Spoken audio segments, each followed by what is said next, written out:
তৃতীয় আমল, এটিও তিরমিজি শরীফের বর্ণনা।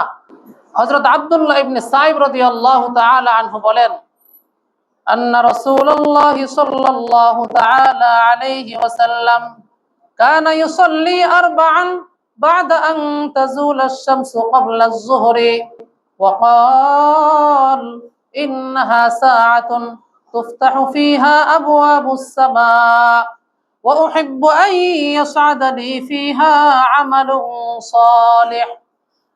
হযরত আব্দুল্লাহ ইবনে সাইব রাদিয়াল্লাহু তাআলা আনহু বলেন, আল্লাহর রাসূল সাল্লাল্লাহু আলাইহি ওয়াসাল্লাম সূর্য পশ্চিম আকাশে ঢলে যাওয়ার পর যোহরের পূর্বে 4 রাকাত নামাজ আদায় করতেন। 4 রাকাত নামাজ আদায় করতেন। নবীজি বলেন, এটা এমন একটি মুহূর্ত যেই মুহূর্তে আসমানের দরজাসমূহ খুলে দেওয়া হয়। আর আমি এটা পছন্দ করি যে এই বিশেষ মুহূর্তে, অর্থাৎ যখন আসমানের দরজাসমূহ খুলে দেওয়া হয়, এই বিশেষ মুহূর্তে আমার যেন কোনো নেক আমল আল্লাহ পাকের দরবারে পৌঁছে যায়। নবীর সুন্নত অনুসরণে এই 4 রাকাত নামাজও আদায় করতে পারি।